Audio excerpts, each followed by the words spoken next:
सो दोस्तों welcome to Falcon Riders India. और जब केटीएम की नई बाइक्स लॉन्च हुई हैं 250 एडवेंचर, 390 एडवेंचर, 390X, उन सब के बारे में तो मैं अपने चैनल पे काफ़ी बात कर चुका हूँ, कंपैरिजंस भी कर चुका हूँ।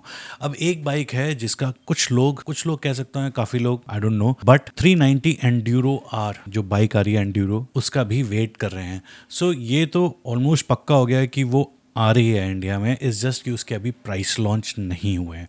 उस बाइक के बारे में बात करते हैं, क्या डिफरेंट है, किसके लिए वो बाइक है, उसका कंपेटिटर्स क्या हैं, सब बात करेंगे इस वीडियो में।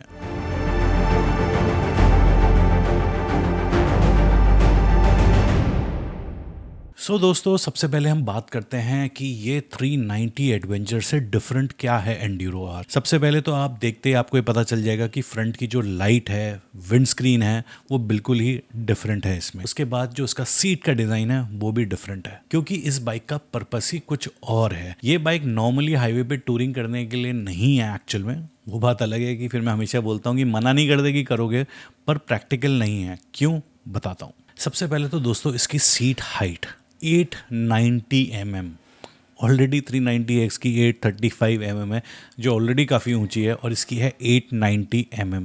और वो क्यों है? पहली बात, इसका जो टायर का सेटअप है वो आगे 21 इंच, पीछे 18 इंच। इसका ग्राउंड क्लियरेंस है 272 mm।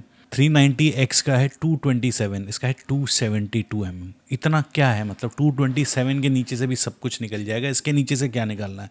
हाँ दोस्तों, इसके नीचे से आपको पहाड़ निकालने हैं, क्योंकि इस बाइक की इज्जत कुछ अलग ही लेवल पे है। सिर्फ वाटर क्रॉसिंग्स अगर आपको करनी है उसके लिए बाइक नहीं है। हाँ, अगर आपको पूरी नदियाँ क्रॉस करनी है उसके लिए बाइक है। मट्टी वाले रास्तों पे ऑफ रोड करने के लिए बाइक नहीं है। अगर पहाड़ों पे चढ़ना है, पहाड़ एक दूसरे से तीसरे पे टापना है, तो ये बाइक है। और सिर्फ स्टैंड अप करने के लिए, चलाने के लिए बाइक नहीं है दोस्तों। अगर हवा में उड़ना है, ये उसके लिए बाइक है। और ये सब चीज़ मैं आपको इसकी अगर वेबसाइट पे भी लेके चलूँ, केटीएम की जो एंड्यूरो आर है, इंडिया की जो वेबसाइट है उस पर अभी एंड्यूरो आर अभी नहीं आई है, पर इंटरनेशनली जो केटीएम की साइट है दूसरी, वहाँ पे एंड्यूरो आर है। वहाँ पे अगर आप इसकी फ़ोटोज़ देखोगे दोस्तों, दोस्तों ये है वेबसाइट। यहाँ पे आप देखो, पहले ही फोटो में हवा में उड़ रही है, ज़मीन पे तो है ही नहीं, हवा में ही उड़ रही है। उसके बाद अगर हम दूसरी फोटो पे जाएंगे तो यहाँ पे वो पहाड़ चढ़ा रहा है। नॉर्मल नहीं, ये बराबर वाले कच्चा रास्ता दिख रहा है आपको, उस पर नहीं लेके जा रहा हूँ। कह रहा है मैं तो पहाड़ पे चढ़ाऊंगा। 272 mm भाई साहब ग्राउंड क्लियरेंस है, मजाक नहीं है। उसके बाद यहाँ पे आप देख सकते हो वही जो मैं डर्ट ट्रेल्स की बात कर रहा था, वहाँ पे भी नॉर्मल नहीं, उड़ता हुआ जा रहा है भाई। और फाइनली जो मैंने आपको बोला था कि हवा में उड़ने के लिए, यहाँ पे एक्चुअल में ये बाइक वही कर रही है। और यहाँ पे आप देख सकते हो वो एक पहाड़ से दूसरे पहाड़ पे जा रहा है। और ये सब करने के लिए एंड्यूरो आर में उन्होंने एक तो इसका वेट कम किया है ड्रास्टिक।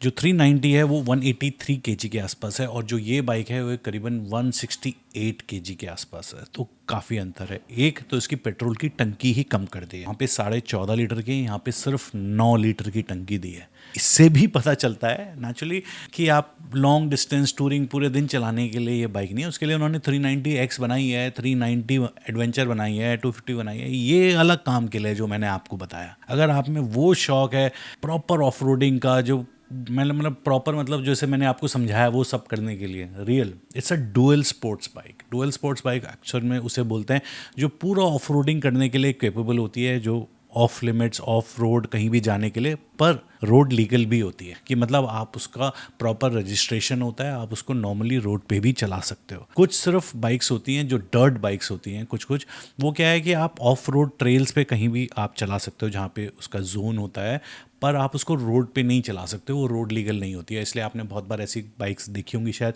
कि उनको ट्रक में या गाड़ी में रख के लेके जाते हैं ट्रेल्स वेल्स पे, फिर वहाँ चलाते हैं और फिर उसको वापस ले आते हैं। तो those are dirt bikes, but this is like a dual sports bike. और एक चीज़ तो मैं बताना भूल गया दोस्तों, ट्रैवल सस्पेंशन जो आपके शॉकर्स हैं, वो ऑलरेडी जो 390 है उसमें काफ़ी था। आगे 200 mm का ट्रैवल सस्पेंशन था, पीछे 205 mm। इसको 230 और 230 पे पहुंच गया आगे पीछे।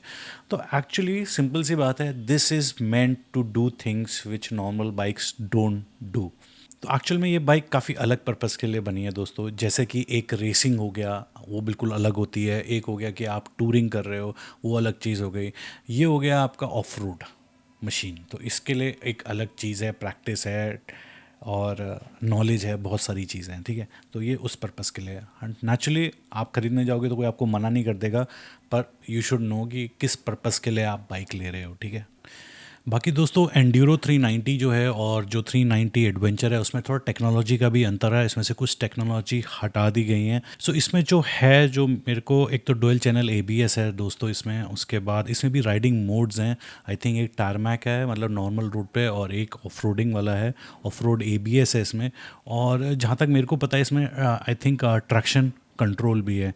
पर कुछ चीज़ें जो 390 फुल्ली लोडेड है उसमें से काफ़ी चीज़ें इसमें हटा दी हैं। नेचुरली उन चीज़ों का इसमें यूज़ नहीं है, क्योंकि जैसे मैंने आपको बताया ये तो उड़ने के लिए है, इसमें तो अलग ही चीज़ें हैं। इसमें तो बस वो चाहिए आपके अंदर गूदा, कहते हैं ना, कितनी मतलब बाइक ऐसी है कि कुछ भी करेगी टाइप, सब कुछ दे दिया है, पावर दे दिया है, ग्राउंड क्लियरेंस दे दिया है, सस्पेंशन दे दिया है, हल्की कर दी है, सब कुछ कर दिया है। अब जाओ खेलो, जाओ खेलो, करके दिखाओ क्या करते हो, कर तब करके दिखाओ, जैसे बच्चों को नहीं बोलते जरा कर तब करके दिखाना।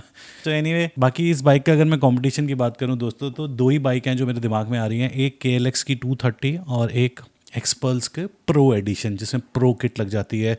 वो शॉकर, पूरे बड़े बड़े सस्पेंशन, पूरा ग्राउंड क्लियरेंस, इतनी ऊंची, वो मतलब उस टाइप की बाइक हैं। पर नेचुरली इस बाइक में एंड्यूरो में पावर अलग ही लेवल की है अगर हम उन दोनों बाइक्स की बात करें, और उस वजह से ये थोड़ी सी महंगी भी होगी नेचुरली। मेरे को ऐसा लगता है कि जो एडवेंचर है वो आई थिंक 3.6 लाख की है, और इसमें से टेक्नोलॉजी हटा दी है कुछ चीज़ें। तो मेरे को ऐसा लगता है कि इसका जो लॉन्च प्राइस होगा वो कहीं ना कहीं 3.3 के आसपास होगा एक्स शोरूम। बाकी तो आने वाला टाइम ही बताएगा दोस्तों, ठीक है। और एक और यामा की लैंडर है 250, वो भी ऑटो एक्सपो में आई थी, अभी उसका कुछ पता नहीं एग्जैक्टली कब आएगी, कब लॉन्च होगी। तो वो भी इसी सेगमेंट के, पर नेचुरली उसमें पावर काफ़ी कम है कंपेरेटिवली इस एंड्यूरो 390 से।